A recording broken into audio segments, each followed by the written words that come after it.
Yeah,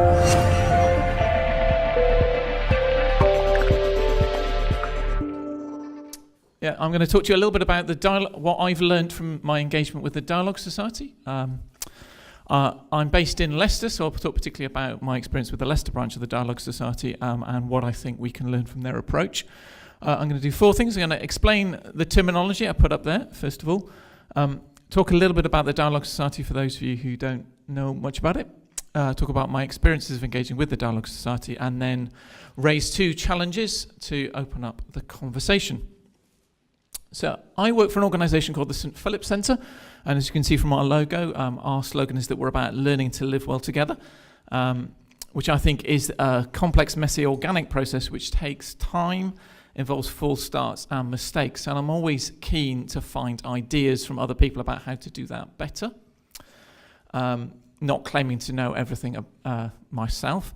And my main aim in talking today is to get some ideas from you and to open up a conversation about how we can not live in narratives and stories of victimhood, but in ones of wanting to make a positive change. Because everybody, I think, lives out of a particular story, a particular understanding of the world, and depending on what that is, will make a real difference to how you engage with difference and with complexity.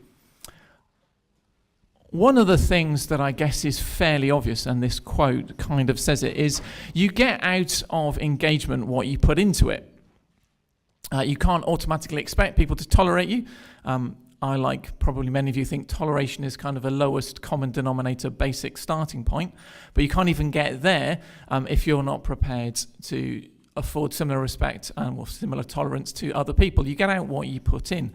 And we live in a systemic world. We can't just think of ourselves as individuals.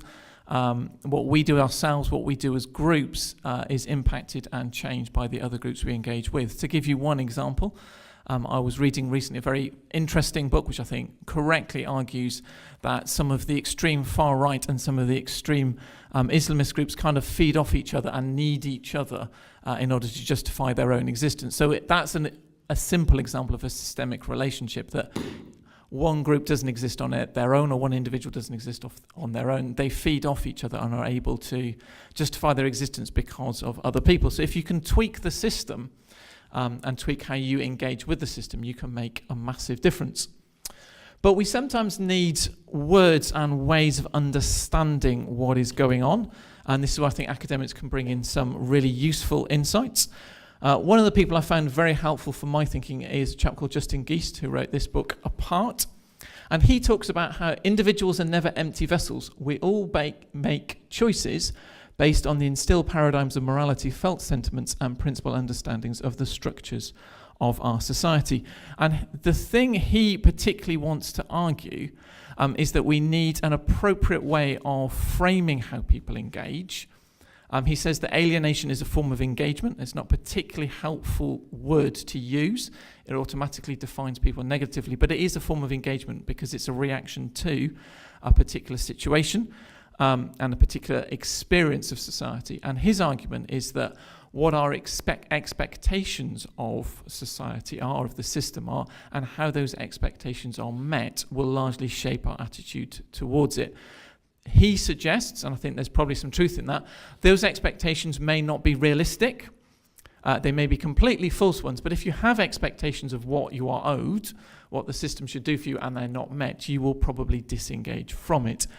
And he comes up with this idea then of anti-system behaviour. He says the system exists, society exists, and some people step away from it and engage in behaviour that opposes it, that is against it, anti-systemic behaviour that tries to undermine the system. So if that exists, then presumably we would also have the opposite, which is pro-system behaviour, working for the good of the political system, working for the good of society at large. And I suggest that if you're engaged in pro-system behaviour, you'd probably have three characteristics. You'll be confident and secure in your own identity and the identity of your group that you're part of. And this second one, I think, is the most important. You're able to operate with nuance. You can understand that the world is complicated and you can appropriately nuance your behaviour within that, and you'll be active for the good of all, not just for the good of your own group, but active for the good of all people. And that might involve some complicated choices about pushing forward things that maybe are actually against some of the values you hold, but recognizing that for the good of the system as a whole, this is the appropriate course of action to take. And I think within the Gulen or the Hizmet movement, of which the Dialogue Society is part, you can see elements of this type of behaviour. And I'll particularly focus on the Dialogue Society and their approach to dialogue as a concrete example. This chap, David Tensor, has done some interesting work on the Hizmet movement. And he notes that, broadly speaking, in the discussion about them, you get two types of responses. You get the conspiracy theories about how they're an entryist movement trying to take over the world, and then you get their own PR spin about who they are. And both of those may have something in them that we can glean that's helpful, but also they have a lot in them that isn't particularly helpful for understanding or explaining exactly who the movement is and what they do. He suggests the movement has gone through three phases. In the 1960s and 70s, it was focused on building a religious community in Turkey. Then in the 1980s, it expanded within Turkey, and then in the 1990s and onward, it expanded into a global movement. Their founder, who lives in Pennsylvania in the United States, argues that serving God is not just about one's own spiritual quest, but about engagement with community. Thus, Hizmet or service is not just giving alms, but being a good, pious example in whatever walk of life one is employed and active in. David Tensor suggests that the movement largely has two aims. For non-Muslims, the aim is to update the image of Islam and show that it can be modern and integrate into different societies. And then for Muslims, it's to bring back those who are nominal or otherwise unengaged, either back into the fold or to the movement's way of thinking. And I think this is quite a good analysis, and what David Tensor then does is he compares the Hizmet movement with some Christian missionary agencies and notes a lot of similarities. The one he particularly picks up is called World Vision, which is an American international aid charity, and I would say they probably do the same two things from a Christian perspective. World Vision is a lot less controversial, though, possibly because the structures of international society can kind of understand a Christian agency doing this in a way that they can't understand an Islamic society or agency doing this, which is an interesting question to discuss about why is that and what could be done to challenge it. The Dialogue Society is one example of a Hizmet movement based in the UK. And their aim, obviously, as the name suggests, is to facilitate dialogue on a whole range of social issues, regardless of any particular faith or religion. And they say they stand for these things: for democracy, human rights, the non-instrumentalization of religion in politics, equality, and freedom of speech. So they set out their stall very clearly about who they are and what they want to do. And they explain dialogue very clearly as well, and you can see their definition up there on the screen. Dialogue, I won't read that one to you, but I will read the next one. Dialogue, they suggest, requires space. We mustn't crowd it by being too prescriptive about what it must achieve. We may have concrete aspirations in mind and trust that dialogue will serve those, but we must allow it to do it in its own time, sometimes in unpredictable ways. The key thing, I think, for this dialogue to be effective, that the Dialogue Society recognise, is that you need a diverse audience.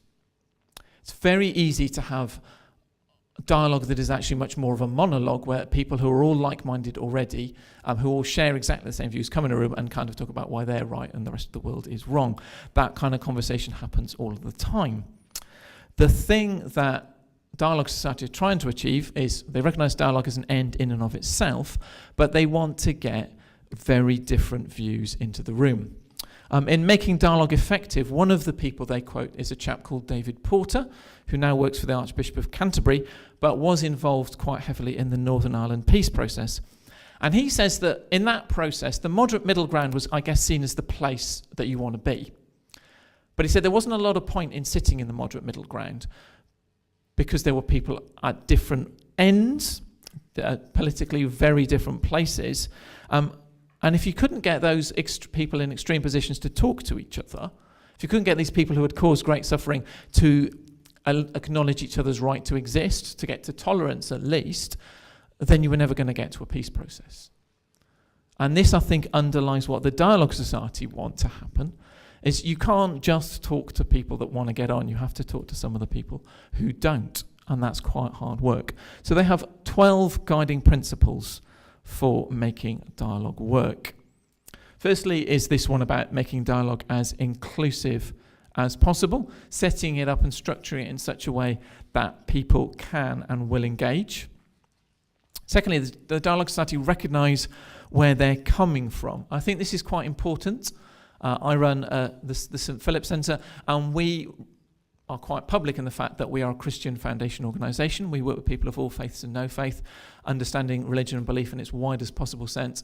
But we are coming from a particular position. We were founded by partnership with a range of Christian churches, and that is obvious in our literature and obvious if you engage with us, not least because the expectation is that the director is a Christian. And I think that's fine, and people are quite happy to work with that, just as they're quite happy to work with the Dialogue Society if they know who they are and where they're coming from.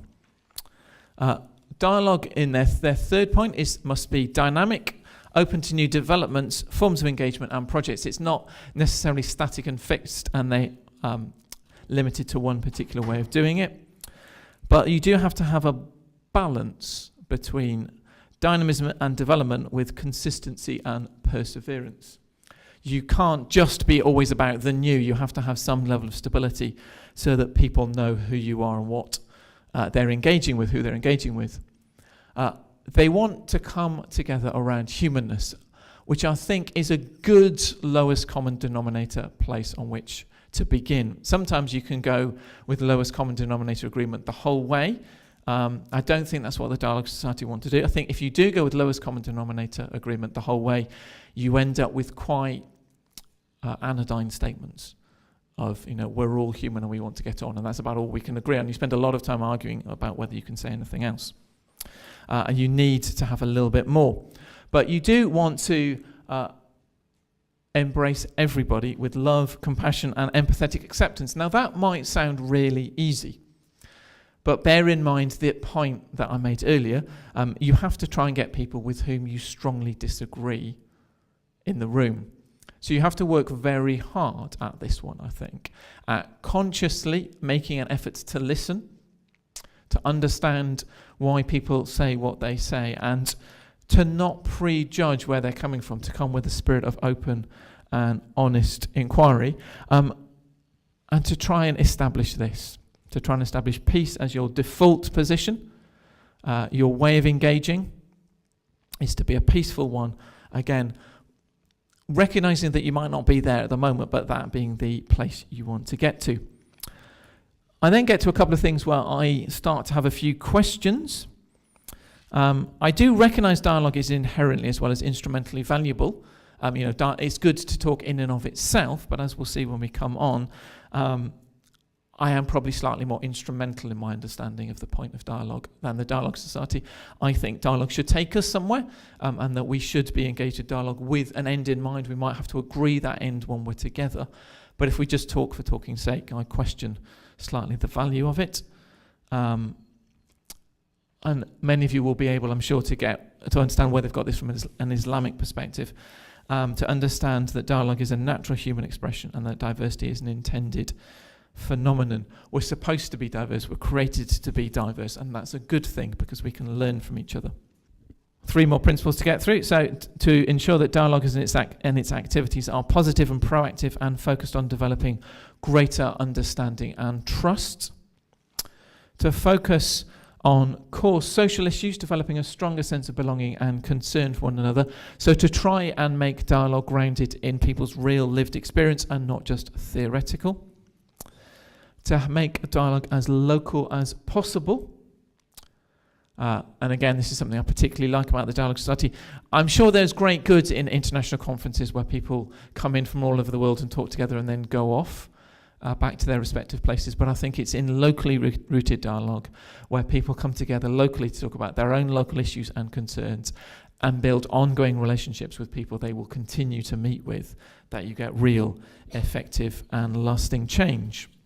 So that's a little bit about who the Dialogue Society are and what they stand for. Now then, my experience of them in Leicester. And this is a photo that I took at one of their many events I've been to. And I think they particularly do two things. They build relationships. And I have to say, I've been quite impressed with the Dialogue Society, with the range of different relationships they've built, including with local Buddhist temples, some of the Hindu temples, engaging with Jewish celebrations of Hanukkah, with the Christian Muslim Dialogue Group that the St. Philip Centre, the organisation I work for, is part of, engaging with the Quakers, with the City Council, with the County Council, and many others. Those are just a few examples. They've deliberately gone out of their way to engage with as wide a range of people as possible. And I think that's deliberately so that when they have their dialogue events, they can draw in a wide spectrum of faith and belief perspectives, including Leicester's secular society as well. And in terms of facilitating dialogue, I'll just tell you who the different people are. So on his own, you've got the head of Loughborough University, the Vice-Chancellor of Loughborough University, and then sitting there, you've got me in the middle, then you've got a lady who works for an organisation called Engage ME, tackling child sexual exploitation. I think that was the particular brief she was there with on that day. And you've got a past president of Leicester Secular Society, who is also the oldest TEDx licence holder in the world. And we're all people that want to bring dialogue and engagement, though our understanding of the world, and maybe even exactly what we want to do, is remarkably different. And the kind of conversations we've had through the Dialogue Society have included talking with East Midlands rep of the Bank of England about fiscal policy, talking about end-of-life issues with representatives of local hospice, how we welcome asylum seekers and migrants, issues around sexuality and gender identity, and responses to radicalisation, to just pick up a few of those recent topics. Dialogue Society, I think, like many dialogue agencies, have worked out the value of food, not least as a draw to get people to turn up. And it's certainly my experience that we always begin with conversation, which allows us to build relationship as people, and then we come on to discuss whatever the topic is that's in focus for today. And that's a very good, tried and tested formula that probably doesn't come as a surprise to anybody, really. I would say that maybe one of their challenges is, as a small organisation, is to try and broaden the range of people, particularly ensuring that there are people who disagree with each other in the room, because occasionally we have had those conversations where everyone may be coming from a different perspective, but we do largely agree with each other. For me, I think the two challenges are, one, I think the Dialogue Society provide a challenge to the human desire to embrace victimhood as a source of identity and comfort. When I think about the experience of many of the individuals in the Dialogue Society I've talked to, these are people who have had to leave their country of birth because if they stay there, they'll be imprisoned and tortured. Some of whose family members are still there. Many of them have built successful businesses that they now no longer own because they've been appropriated by the state and so on. It will be very easy just to put your head down and not bother talking with anybody. But their response is, okay, let's go out and build relationships with people. And I hold that up against many Christian groups I engage with, some Muslim groups I engage with, some groups of other faiths I engage with, and think, we've got a lot to learn from that approach. But my response, I guess, would be, I'm really impressed that you help people engage in dialogue, but what happens next? As I think I said before, I understand that dialogue is inherently valuable, but I do think it has also a particular instrumental value as well. And that if we want to effect change, if we want to make the system of which we're all part better, then we need to not just talk, but talk for the good of the system, and then talk about how we can make that system a better one. Thank you.